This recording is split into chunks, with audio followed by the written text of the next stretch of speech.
To begin the story, the reader is addressed by an unnamed narrator, who explains that tomorrow he will die. Before his death, he wants to share his story so that he might unburden his soul of the guilt he has. He also alerts readers to the fact that the story may come across as fantastical, that he is actually sane and that these events actually happened to him. The story begins a few years back, where the narrator is a gentle, caring, and happy individual. He had a loving marriage and with his wife cared for many animals. Through the heavy use of alcohol, among other things, his personality shifts greatly. Drinking caused him to have mood swings in which he would have violent outbursts, striking his wife and pets.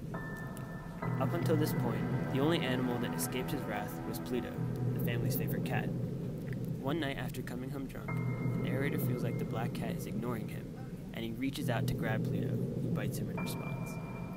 In a moment of demonic rage, the narrator seizes the cat and cuts out one of his eyes.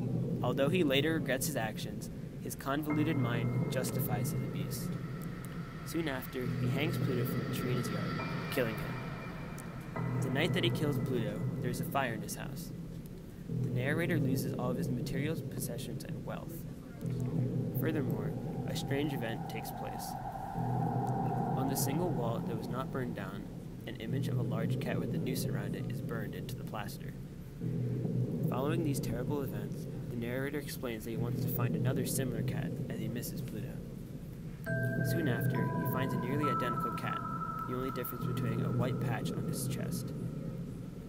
The cat follows him home and quickly becomes a new favorite of the family. It does not take long, however, for the narrator to feel hatred towards the new cat, as it reminds him of his past crime, killing Pluto.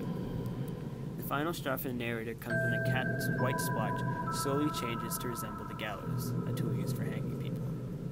One day, while going down into the basement, the cat trips the narrator. He tries to kill it with an axe, but his wife stops him. In response, he buries the axe in her head. Without skipping a beat, he decides to wall up the body in the basement. He is very successful in hiding the body, so that even when the police come around, they cannot find it. It is only when he jokes about the wall and taps it with his cane that the police are clued in. When he taps the wall, the police could hear a loud scream, which ended up being the black cat, still alive, standing on top of the corpse.